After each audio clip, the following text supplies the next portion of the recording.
Olá, bem-vindo a mais uma aula. Me perdoe por um detalhe que eu me esqueci de falar, de ensinar para vocês. Isso aqui eu acho que vai ser um troço que vai... É uma coisa que vocês já fazem por natureza, mas vai ajudar muito. Uma coisa que ajuda muito a ler um texto grego, a conhecer um texto grego. Sabe o que é? Você conhecer o texto em português. Como assim, Adolfo? Faz o teste. Faz o teste, irmão. Meu querido aluno. Leia Gênesis 1, verso 1, em português, na tradução que você conhece. Aí você pega o texto em inglês, pega lá abaixo, vê na internet, Bíblia, King James, em inglês, Gênesis 1, verso 1. Você vai pôr. E você vai ler Gênesis 1, verso 1 em inglês. E sabe o que você vai perceber? Que você consegue ler e fazer associações do inglês com o português. Por quê? Olha que legal. Nós temos português e inglês. O que essas duas coisas em português e inglês têm em comum? A Bíblia, o assunto. Então, você consegue ler português e inglês, português e alemão, se você conhecer o assunto. Então, se você pegar a Bíblia e conhecer a Bíblia em língua portuguesa, a possibilidade de você conseguir ler ela em outro idioma, como um inglês, talvez um alemão, um espanhol, um italiano, um francês, é muito fácil. Mas assim, isso funciona se você conhecer o texto em português. O professor W.C. Taylor, na gramática dele, ele discorda desse método. Ele fala que não é bom você usar esse método. Mas eu, particularmente, eu acho fascinante, porque o que nós fizemos agora na aula anterior? O que nós fizemos? Nós estudamos João 1 ao verso 18. João capítulo 1 ao verso 18. Você foi lá, declinou as palavras, colocou o significado, você declinou tudo que foi possível. Ok? Mas olha que legal. Se você estudar João 1, verso 1 ao verso 18 em língua portuguesa, ler ele, conhecer o texto, saber do que está falando, e lá estudar o grego, eu acho que é a coisa que facilita muito. E o que acontece? Inicialmente, eu acho que nos primeiros 6 meses de estudo você tem que fazer isso aí. Tem que fazer isso. Ler o texto em português, ler o texto em grego. Ler o texto em grego, ler o texto em português. Ler o texto em português, ler o texto em grego.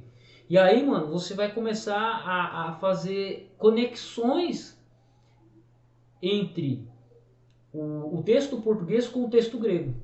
E o contrário também, o texto grego com o texto português. E isso vai te dando força, isso vai te dando ânimo, né?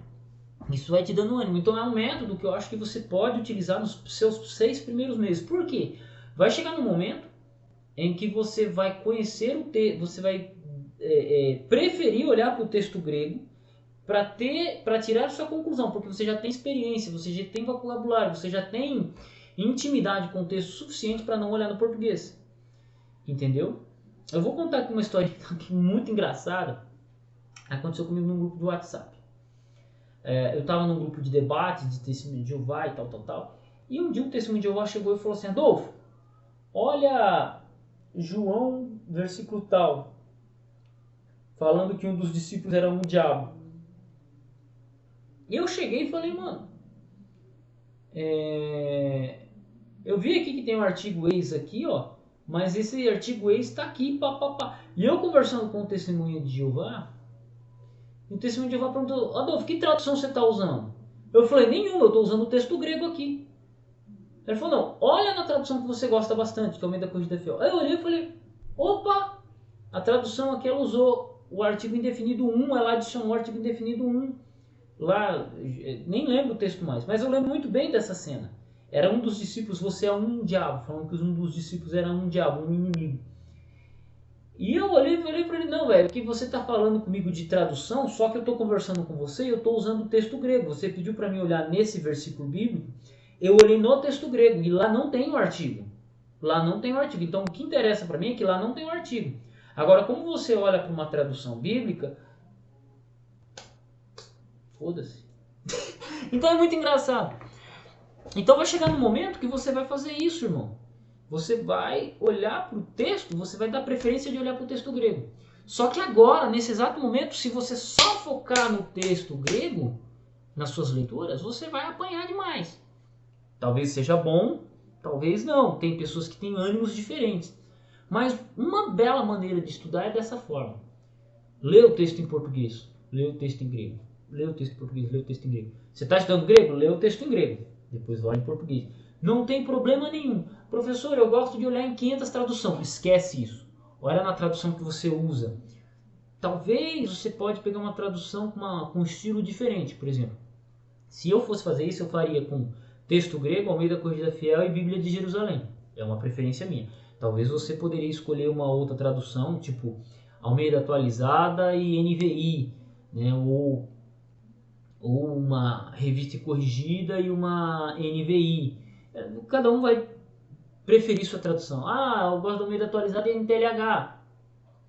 Entendeu? Então é um jeito muito legal.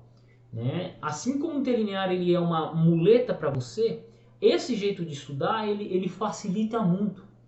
Facilita muito porque você estuda o assunto. E quando você começa a pegar o assunto, você começa a somar. Por quê? Eu quero que você anote. A gente não pode chegar, porque ninguém... Você tem coragem de sair correndo. Eu quero que você anote isso. Você tem coragem de sair correndo e pular num precipício à noite? Tipo assim, ó. Pegaram você vendado, colocaram você à noite e tem um precipício. Falaram assim, ó. Corre e pula. Corre e pula. Você não tem coragem. Te dá medo. Você vai tremer. Você vai mijar nas calças. Essa é a verdade. Eu faria isso.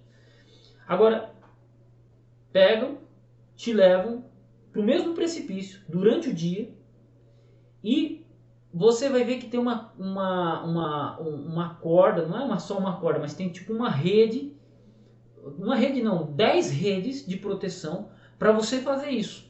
1 metro depois do precipício. Eu olho o precipício, o cara lá, pula. Mano, eu já pulo com mais confiança. Eu já tendo a me arriscar um pouquinho mais. Né?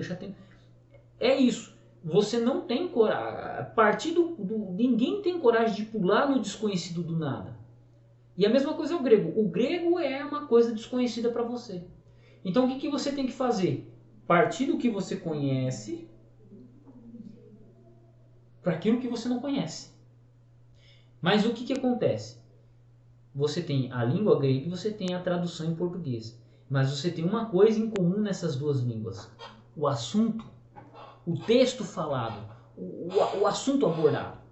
Aí eu te peço, agora, aqui e agora, qual é o assunto tratado em João 1, verso 1 até o verso 18? O que está sendo tratado? O que está sendo resumido? O que está sendo falado? Quais são as palavras-chave? Entendeu? Aí você olha e fala assim, professor, você é mal pra caramba, né, velho? Você poderia ter falado isso na aula anterior e depois ter explicado a declinação, ter pedido pra gente fazer as declinações. Eu poderia ter feito isso. Mas você não passaria pela experiência de buscar a declinação por si mesmo. Porque uma das coisas que muda na vida, isso eu quero falar depois, muda é que um pesquisador bagaça. Explico isso na próxima aula, beleza? Mas eu quero que você faça isso. Qual é o assunto tratado? Então, hoje o professor falou lá usou lá, ele leu e pediu pra gente copiar Mateus capítulo 18. Antes de eu olhar o texto grego, dá uma lidinha com muita cautela no capítulo, em português mesmo. E aí você vai no grego. E aí, mano, você já sabe o assunto. Aí você já vai pegar as palavras que você já conhece. Aí você já vai matar 30% do texto nas palavras que você já conhece. Aí você começa a fazer ligação com as palavras que você desconhece, mas você percebe. Se você estiver usando o interlinear, isso facilita muito mais, né? Porque o interlinear já traz em português. Então, e aí, mano, com a experiência, com a diária, com a dinâmica, com a continuidade, depois você vai olhar e vai falar assim, nossa, esse interlinear tá já atrapalhando minha pesquisa. E aí você vai jogar o interlinear de lado e vai pegar só o texto grego e ó. É assim, mano. É assim. É assim que vai. Tá duvidando? Tá duvidando? Faz isso que eu tô falando. Beleza? Deus abençoe seus estudos, Deus abençoe sua vida e até o próximo.